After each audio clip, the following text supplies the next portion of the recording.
আপনারা তো প্রত্যেকে অনেক কিছুই জানেন কোরআন সম্পর্কে। যদি আমার সাথে আপনি গণেন, দেখেন আপনারা কত কিছু জানেন। তারপরে আমি আপনাকে বলবো যে কোরআনের সাথে আমাদের আচরণ কি হয়েছে। এটা এমন একটা কিতাব, যেই কিতাবের সম্পর্কে আমাদের সব থেকে গুরুত্বপূর্ণ কথা, সব থেকে বড় মান যেটা, এটা হচ্ছে কালামুল্লাহ। এটা কি? আল্লাহর কালাম। পৃথিবীতে যত কিতাব লেখা হয়েছে, যত কিতাব কেউ পড়েছে, যত কিতাব কেউ মুখস্থ করেছে, যত কিতাব ছেপেছে, তা যদি এক পাল্লায় রাখা হয়, আর কোরআনকে নয়, কোরআনের একটা আয়াতকে যদি এক পাল্লায় রাখা হয়, সমস্ত কিতাব এই একটা আয়াতের পক্ষে তুচ্ছ। এটা হচ্ছে আল্লাহর কালাম।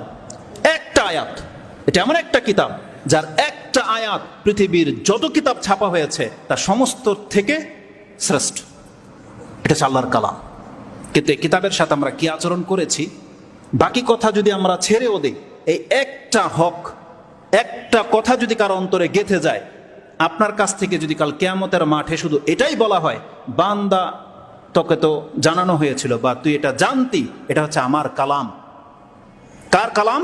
তো রবের কালাম, তোর স্রষ্টার কালাম, পুরো পৃথিবীর বিশ্ববাসীর স্রষ্টা যিনি, তার কালাম। তুই বলতে এর সাথে কি আচরণ করেছিস, তুই কি হক এর আদায় করেছিস? এই একটা কথা যদি শুধু আমাদেরকে জিজ্ঞাসা করা হয়, আমাদেরকে সেই হাসরের মাঠ থেকে আর বাঁচানোর কেউ থাকবে না।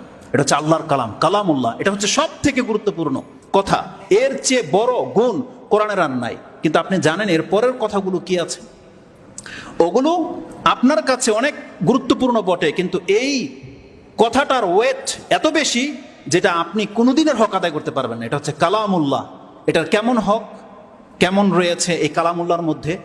একজন সাধারণ মানুষ চলাফেরা করত, বকরি চড়াতো, যার উপরে কালামুল্লাহ নাজিল হওয়ার কারণে পুরো পৃথিবীর মানুষ নয়, সমস্ত সৃষ্টি থেকে তাকে শ্রেষ্ঠত্ব দান করা হয়েছে।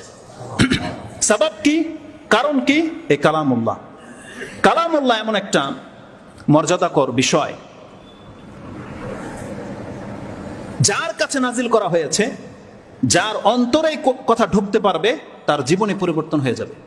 তার কথা আর পুরো পৃথিবীবাসী যারা এই কোরআনটাকে গ্রহণ করেনি, তার আচরণে, তার কথাবার্তায়, তার চালচলনে, তার বিহেভিয়ার, তার চলাফেরা আকাশ পাতাল ব্যবধান হবে, যার কাছে কালামুল্লাহ রয়েছে। আসুন আমি আপনারা যেগুলো জানেন আমি আপনাদের সাথে শেয়ার করি, যে কত কিছু জানি আমরা এই কালামুল্লাহ সম্পর্কে। এটা হচ্ছে আল্লাহর কালাম।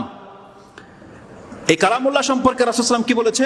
আসদাকুল হাদিস, সব থেকে সত্য কথা। কোরআন এমন একটা কিতাব, বলা হয়েছে লা রাইবা ফি, তাতে কোনো সন্দিহান নাই, তাতে কোনো বক্রতা নাই, তাতে আল্লাহ সুবহানাহু ওয়া তাআলা স্পষ্টভাবে তার পক্ষ থেকে নাজিল করেছেন। বলা হয়েছে যে এর মধ্যে সামান্যতম সন্দিহান কিছু নাই, ভুল নাই।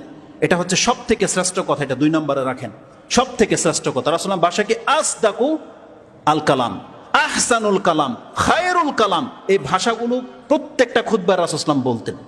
কোরআন হচ্ছে সব থেকে উত্তম কথা, সব থেকে সত্য কথা, সব থেকে শ্রেষ্ঠ কথা। কিন্তু আমাদের আচরণের সাথে আপনি মিলান যে এর সাথে আমরা কি আচরণ করেছি। 2, 3 নম্বর রাখা হয়েছে কোথায়? ফি লাউহে মাহফুজ, যা সুরক্ষিত লৌহে মাহফুজে রাখা হয়েছে। নাজিল করা হয়েছে ফি বাইতুল ইজ্জাহ। আমি এখন 3 নম্বর পয়েন্টে আছি। লৌহে মাহফুজে রাখা হয়েছে কোরআন, নিয়ে আসা হয়েছে প্রথম আকাশের কোথায়?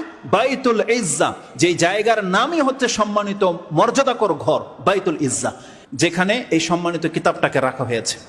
যেই ফেরেশতাকে নিযুক্ত করা হয়েছে, আল্লাহ সুবহানাহু ওয়া তাআলা সমস্ত ফেরেশতাদের মধ্যে রাইসুল মালাইকা, যিনি সব থেকে দামি, সব থেকে শ্রেষ্ঠ, সব থেকে বড় ফেরেশতা জিবরিল আলাইহিস সালাম, তাকে ব্যবহার করা হয়েছে এই কোরআনকে নিয়ে আসার জন্য।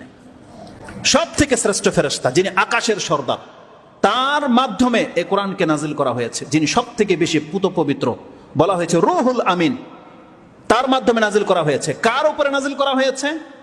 যিনি হচ্ছেন সাইয়্যিদুল আম্বিয়া ওয়াল মুরসালিন, যিনি শুধু মানুষের নেতা নয়, বরং সমস্ত নবীদের নেতা বানানো হয়েছে।